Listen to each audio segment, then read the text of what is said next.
Hey everyone, I just want to take a moment to add some different perspective to this whole matter of what's happening at Hunters Point, or what used to be Hunters Point Naval Shipyard. And look, here we are again in the Bay Area with another past military base project or military operation project, subject of closure, which is still, after decades, tied up, mired in issues around slowed or stalled redevelopment.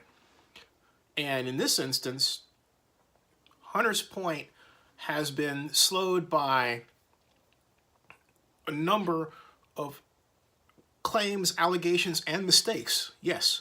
But in all, economic development has been seen as the enemy by environmentalists who've done nothing.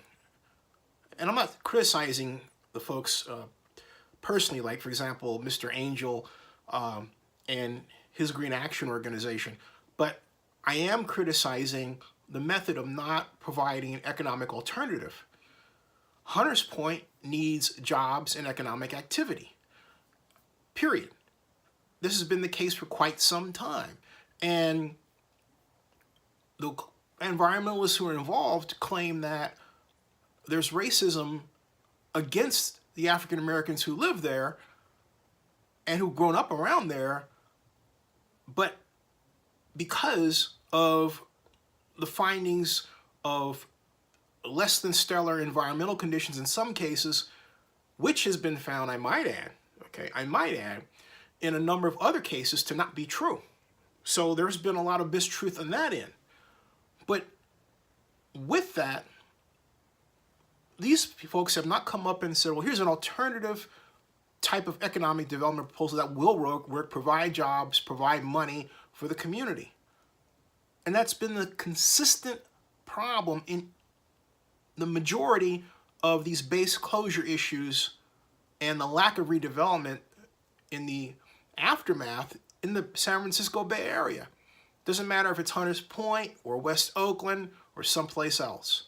But in the case of Hunters Point, the fact of the matter is that the needs of African Americans there are job and wealth related. Straight out honest job and wealth related, period. What's happened is that we've had a large and growing homeless population that continues to grow and has become another class as this argument has played out. We have to stop this. We have to really consider the true emergency that homelessness is and work to reorient our relationships and our policy so that we achieve quick action in terms of economic development at Hunters Point. That has to be done.